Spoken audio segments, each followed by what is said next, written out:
This is the beautiful love story of Queen Elizabeth II and Prince Philip, a story that began in childhood and lasted more than 70 years. Their first meeting took place in 1934 at a royal family wedding, when Elizabeth was just a little girl and Philip was 13. No one knew that these two children would one day become one of the most iconic couples in the world. But the real connection started 5 years later, when Princess Elizabeth was 13 and Philip was a young naval cadet. She saw him, admired him instantly, and from that moment, she never forgot him. Their friendship began through letters, simple, heartfelt letters that they wrote while Philip trained in the Navy and Elizabeth lived in the palace. Slowly, those letters turned into deep affection. The royal family worried because Philip came from a Greek royal background without wealth or strong political influence, but Elizabeth's heart had already chosen him. In 1946, Philip proposed to Elizabeth. In a touching gesture, he removed diamonds from his mother's crown and used them to create a ring just for her.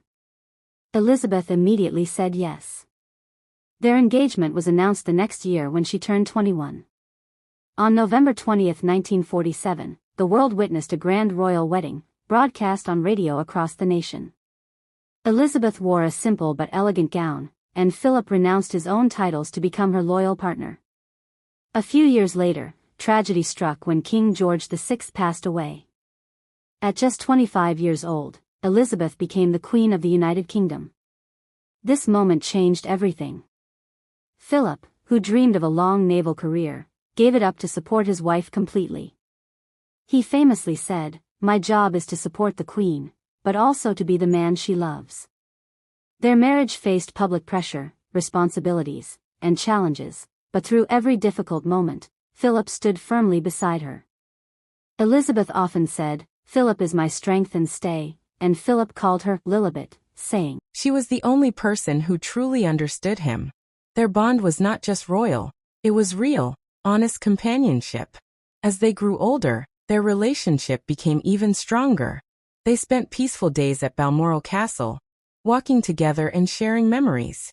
After Philip retired from public duties, he dedicated his remaining years to staying close to his wife, the woman he had loved since her teenage years. In 2021, Prince Philip passed away at the age of 99, leaving a deep emptiness in the Queen's life. She said, "Prince Philip left a void that cannot be filled." Yet their love story, beginning with shy glances, growing through letters, surviving duties, and lasting a lifetime, remains one of the most inspiring romances in royal history. It was a partnership built on loyalty, respect, and unwavering love, from the very first meeting to the very final goodbye.